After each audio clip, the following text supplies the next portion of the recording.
نحمده ونصلي على رسوله الكريم أما بعد أعوذ بالله من الشيطان الرجيم بسم الله الرحمن الرحیم۔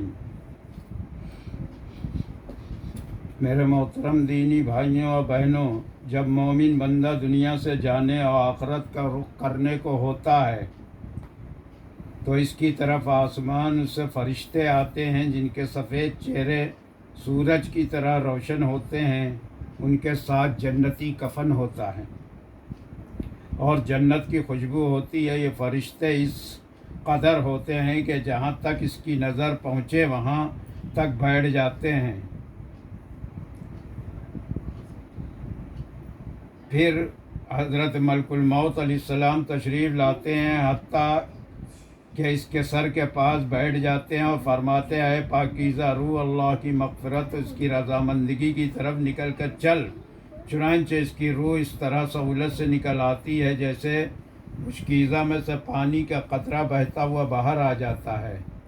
پس اسے حضرت ملک الموت علیہ السلام لے لیتے ہیں۔ ان کے ہاتھ میں لیتے ہی دوسرے فرشتے جو دور تک بیٹھے ہوتے ہیں پل بھر بھی ان کے ہاتھ میں نہیں چھوڑتے، حتیٰ کہ اسے لے کر اسی کفن اور خوشبو میں رکھ کر آسمان کی طرف چل دیتے ہیں۔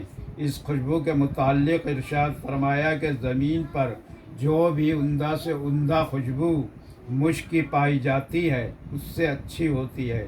پھر فرمایا کہ اس روح کو لے کر فرشتے آسمان کی طرف چڑھنے لگتے ہیں، اور فرشتوں کی جس جماعت پر بھی ان کا گزر ہوتا وہ کہتے ہیں، کون پاکیزہ روح ہے؟ وہ اس کا اچھا سے اچھا نام لے کر جواب دیتے ہیں، جس سے دنیا میں بلایا جاتا تھا کہ فلاں کا بیٹا فلاں ہے۔ اسی طرح پہلے آسمان تک پہنچتے ہیں اور آسمان کا دروازہ کھلواتے ہیں، چنانچہ دروازہ کھول دیا جاتا ہے اور وہ اس کو لے کر اوپر چلے جاتے ہیں، حتیٰ کہ 7ویں آسمان تک پہنچ جاتے ہیں۔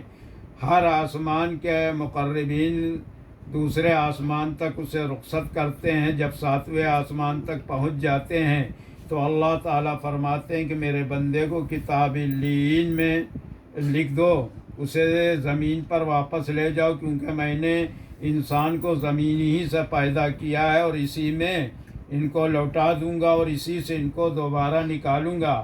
چنانچہ اس کی روح اس کے جسم میں واپس کر دی جاتی ہے۔ اس کے بعد 2 فرشتے اس کے پاس آتے ہیں جو آ کر اسے بٹھاتے ہیں اور اس سے سوال کرتے ہیں کہ تیرا رب کون ہے؟ وہ جواب دیتا ہے، میرا رب اللہ ہے۔ پھر اس سے پوچھتے ہیں کہ تیرا دین کیا ہے؟ وہ جواب دیتا ہے، میرا دین اسلام ہے۔ پھر اس سے پوچھتے ہیں کہ یہ کون صاحب ہیں جو تمہارے اندر بھیجے گئے؟ وہ کہتا ہے، وہ اللہ کے